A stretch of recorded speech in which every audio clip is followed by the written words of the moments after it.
안녕하십니까. 9월 12일 목요일 말씀 묵상 함께 시작하겠습니다. 오늘도 주님과 함께 동행하시고 주님의 은혜를 충만히 받으시는 귀한 성도님들 다 되시기를 기도합니다.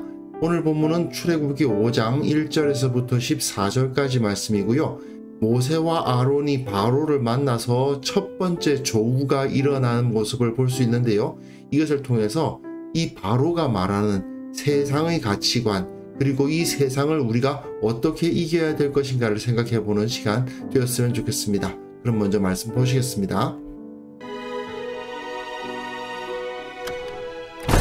그 후에 모세와 아론이 바로에게 가서 이르되, 이스라엘의 하나님 여호와께서 이렇게 말씀하시기를 내 백성을 보내라. 그러면 그들이 광야에서 내 앞에 절기를 지킬 것이니라 하셨나이다. 바로가 이르되, 여호와가 누구이기에 내가 그의 목소리를 듣고 이스라엘을 보내겠느냐? 나는 여호와를 알지 못하니 이스라엘을 보내지 아니하리라. 히브리인의 하나님이 우리에게 나타나셨은즉 우리가 광야로 사흘 길쯤 가서 우리의 하나님 여호와께 제사를 드리려 하오니 가도록 허락하소서. 여호와께서 전염병이나 칼로 우리를 치실까 두려워하나이다. 모세와 아론아, 너희가 어찌하여 백성의 노역을 쉬게 하려느냐? 가서 너희의 노역이나 하라. 이제 이 땅의 백성이 많아졌거늘 너희가 그들로 노역을 쉬게 하는도다. 바로가 그날에 백성의 감독들과 기록원들에게 명령하여 이르되, 너희는 백성에게 다시는 벽돌에 쓸 짚을 전과 같이 주지 말고 그들이 가서 스스로 짚을 줍게 하라. 또 그들이 전에 만든 벽돌 수효대로 그들에게 만들게 하고 감하지 말라. 그들이 게으름으로 소리질러 이르기를 우리가 가서 우리 하나님께 제사를 드리자 하나니 그 사람들의 노동을 무겁게 함으로 수고롭게 하여 그들로 거짓말을 듣지 않게 하라. 백성의 감독들과 기록원들이 나가서 백성에게 말하여 이르되, 바로가 이렇게 말하기를 내가 너희에게 짚을 주지 아니하리니 너희는 짚을 찾을 곳으로 가서 주우라. 그러나 너희 일은 조금도 감하지 아니하리라 하셨느니라. 백성이 애굽 온 땅에 흩어져 곡초 그루터기를 거두어다가 짚을 대신하니 감독들이 그들을 독촉하여 이르되, 너희는 짚이 있을 때와 같이 그날의 일을 그날에 마치라. 바로의 감독들이 자기들이 세운 바 이스라엘 자손의 기록원들을 때리며 이르되, 너희가 어찌하여 어제와 오늘에 만드는 벽돌의 수요를 전과 같이 채우지 아니하였느냐? 하나님께서 모세에게 이스라엘의 자손들이 너희 말을 들을 것이다, 그 이적을 보면 네 말을 들을 것이다 라고 말씀하셨지만 문제는 넘어야 할 산이 있었죠. 그게 바로 바로의 마음이 완악하다는 데 있었는데요.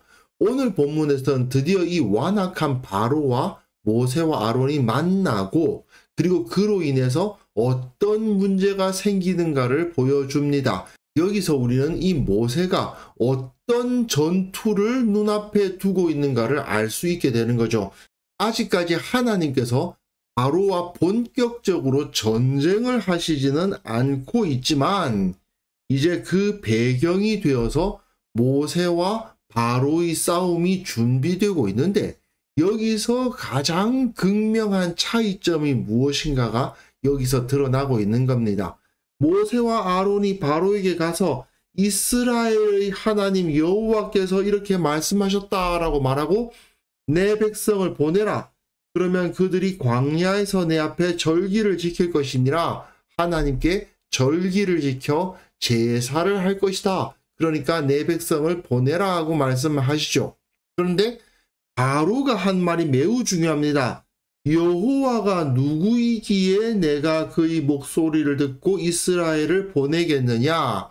의문문으로 한 번이죠. 질문을 하잖아요. 여호와가 누구냐? 내가 어떻게 그 목소리를 듣고 이스라엘을 보내겠느냐? 그리고 똑같은 말을 한 번 더 해요. 나는 여호와를 알지 못한다. 이스라엘을 보내지 않는다. 의문문으로 한 번, 부정문으로 한 번, 이렇게 여호와를 나는 모른다라는 말을 반복하고 있고, 그리고 또한 이스라엘을 보내지 않겠다라는 말을 반복하고 있습니다. 하나님은 이 바로의 말에 대해서 10가지 재앙으로 응답해 주실 거예요. 10가지 재앙을 두들겨 맞고 나서야 바로는 여호와가 누구인지 알게 될 겁니다. 여호와를 알지 못하는 자의 태도가 무엇인가가 이후에 계속 나오는데요. 모세와 아론이 히브리인의 하나님이 우리에게 나타나셨다. 우리가 광야로 사흘 길쯤 가서 우리 하나님 여호와께 제사를 드리려고 한다.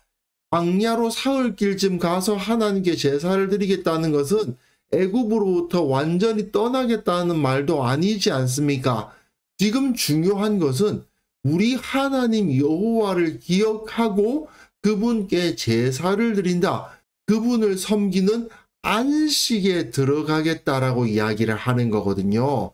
지금 애굽에서 여러 가지 노역을 하고 있는데 이 노역을 잠깐 쉬고 하나님께 제사를 드리는 그 안식의 자리에 들어가고 싶으니 그것을 허락해 주십시오.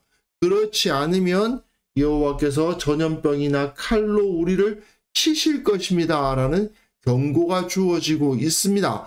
세상은 계속 노역을 시키는데 우리 하나님은 그 가운데서 안식을 찾을 것을 요구하고 계신다. 만약에 안식이 주어지지 않으면 하나님께서 전염병이나 칼로 우리를 치실 것이다 라고 경고를 하고 있는 것입니다. 하지만 애굽 왕은 무엇을 주장합니까? 모세와 아론아, 너희가 어찌하여 백성의 노역을 쉬게 하려느냐? 가서 너희의 노역이나 하라. 일을 해야 된다는 거 아닙니까? 안식은 거부되고 있습니다. 일해야 돼. 바로가 또 말합니다. 이제 이 땅의 백성이 많아졌거늘 너희가 그들로 노역을 쉬게 하는도다. 이 애굽 왕 바로는 이스라엘에게서 아들이 태어나면 나일강에 던져 죽이라고 했던 그 바로 왕은 아니죠. 이미 세월이 지났으니까. 이 땅의 백성이 많아진 것에 대해서 이 바로는 위협을 느끼고 있지 않습니다. 오히려 노동력이 많아졌다. 그런데 감히 네가 이 노동력을 빼앗아 가겠다고? 안 되지. 이런 반응을 보이고 있는 것입니다. 이스라엘 백성이 늘어난다고 해서 그들을 죽이라고 명령하는 바로나 늘어난 것을 그냥 노동력이 늘어난 것이라고만 생각할 뿐인 이 바로나 어리석기는 마찬가지인데 하나님을 알지 못하는 자들의 가치관은 여기에 있다는 것이 잘 드러나죠. 하나님을 알지 못하는 자는 일하는 것 외에는 가치 있는 것이 없습니다. 그 일을 통해서 어쨌든 우리식으로 말하면 돈을 많이 벌어야 되고 이 애굽왕의 사고방식으로 말하면 거대한 건축물을 지어서 자신의 영광을 드러내고 그리고 그 안에서 많은 재산들을 쌓아놓는 것이 중요한 거죠. 그게 바로 하나님을 알지 못하는 자들의 가치관이라는 것이 여기서 잘 나타납니다. 그래서 바로는 그날의 백성의 감독들과 기록원들에게 명령하여 이르되 자기 신하들에게 명령이 주어집니다. 너희는 백성에게 다시는 벽돌에 쓸 짚을 전과 같이 주지 마라. 그들이 가서 스스로 짚을 줍게 하라.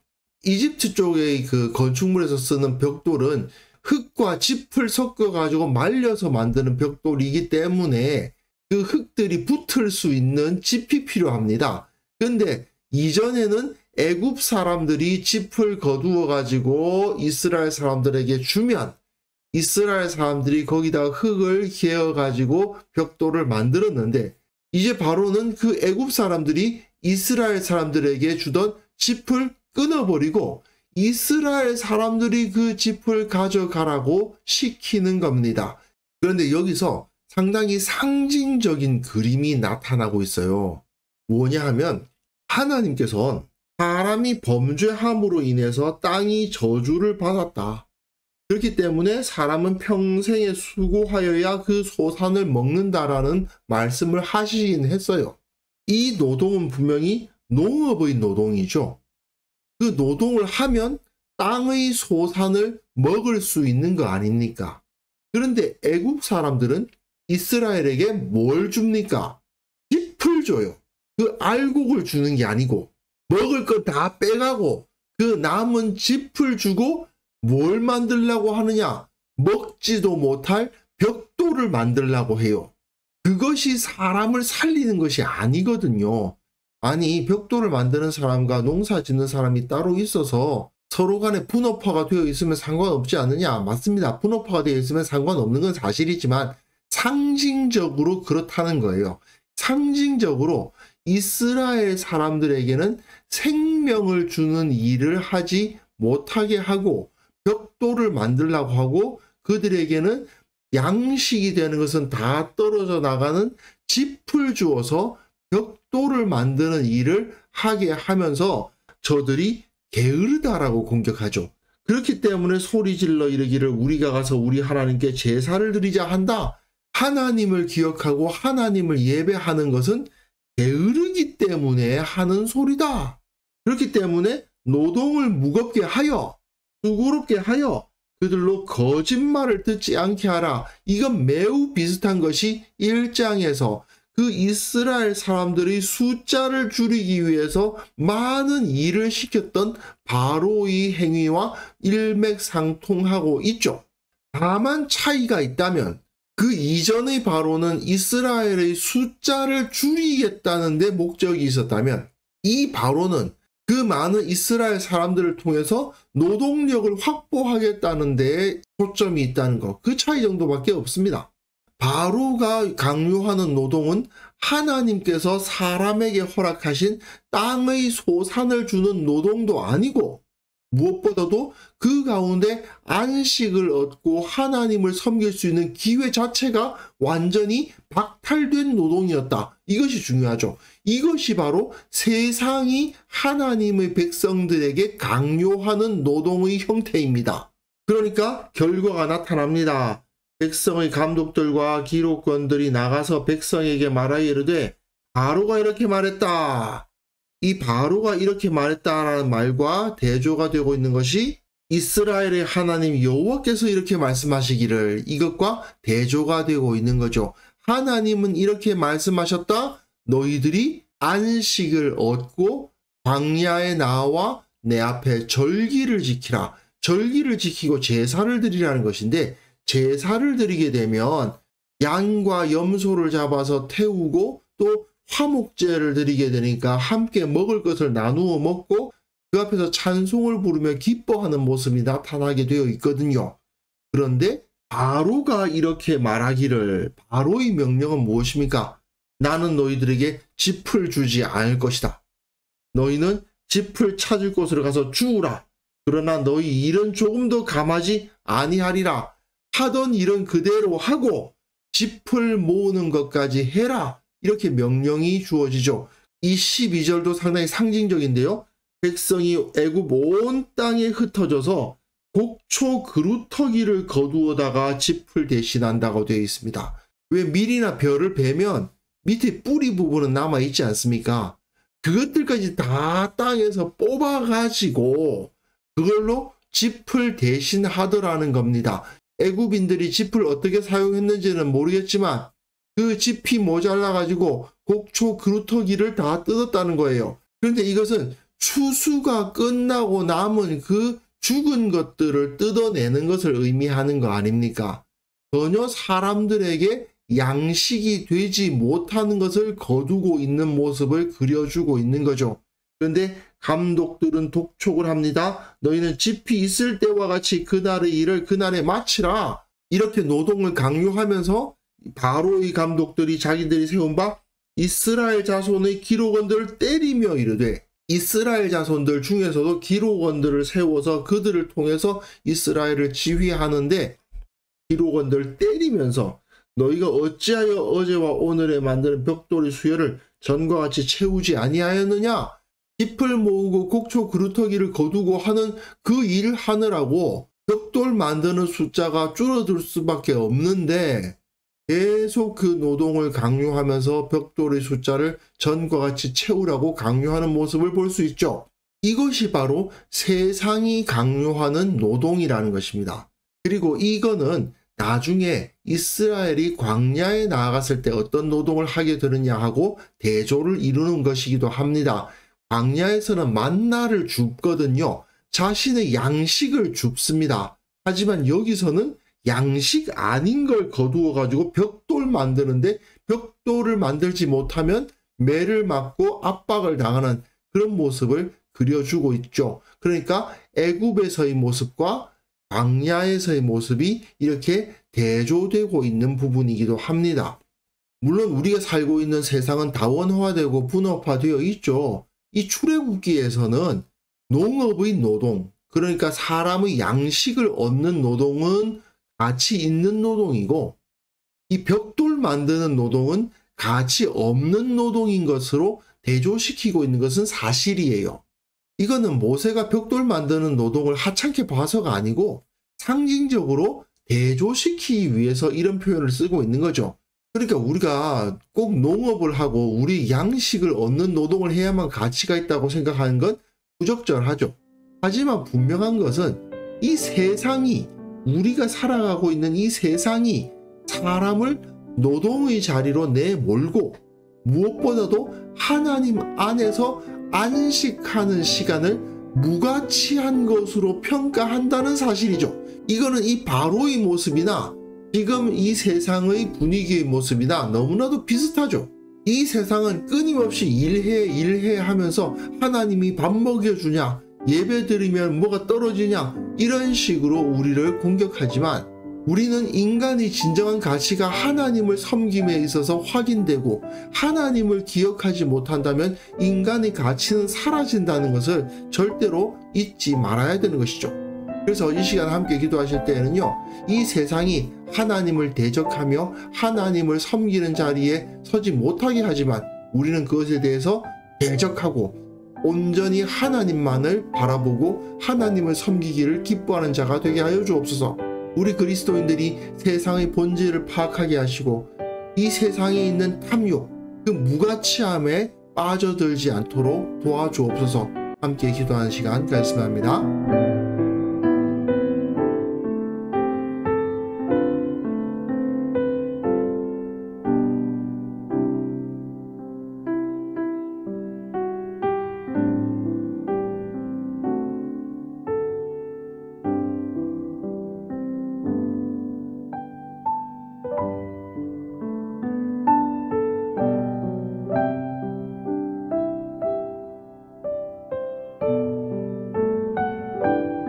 하나님 아버지, 세상은 참으로 하나님을 섬기는 것이 무가치하다 주장하며 주님을 섬기고 예배하는 것이 무슨 의미가 있느냐고 비웃고 있습니다. 그러나 주님, 우리는 주님 앞에 서서 주님을 섬기고 주님을 높이는 것이 내 인생의 가장 중요한 가치임을 기억하게 하시고 주님을 알고 주님을 따르는 삶을 가장 기뻐하는 자가 되게 하여 주옵소서. 우리 그리스도인들이 세상의 본질을 파악하게 하시고 그 가운데 있는 탐욕과 무가치함에 빠져들지 않도록 주께서 지켜 보호하여 주옵소서. 저들의 유혹에 휘둘리지 아니하고 진정 중요한 것이 무엇인가, 진정 인간의 가치는 어디에 있는가를 온전히 알아서 주님을 따르고 주님을 섬기는 삶을 살아가게 하여 주옵소서. 한국교회의 모든 성도들 주님께서 지켜주셔서 세상의 가치관에 물들지 않게 도와주시고 주님 안에서 진정한 쉼, 진정한 안식을 누리고 주님의 영광 가운데 거하는 자들이 될 수 있도록 은혜 베풀어 주옵소서. 아버지, 오늘 하루도 우리가 감당해야 할 일을 감당해야 됩니다. 주님, 어쩌면 세상은 이 바로처럼, 바로의 감독들과 기록원들처럼 우리를 압박하고 위협하고 있을 수도 있습니다. 그러나 그 앞에서 두려워하지 않도록 도와주시고 주님을 기억하기를 잊지 않도록 도와주시고 예수님이라면 어떻게 하셨을까를 먼저 생각하는 그러한 진정한 신앙인으로서 살아갈 수 있도록 도와주옵소서. 주님처럼 살게 하시고 주님을 늘 기뻐하게 하시고 기도하기를 잊지 않도록 도와주시고 항상 감사할 수 있도록 도와주시고 그 가운데서 주님의 그 크신 기쁨과 안식을 누리는 오늘 하루가 되게 하여 주옵소서. 감사드렸고 예수님의 이름으로 기도합니다. 아멘.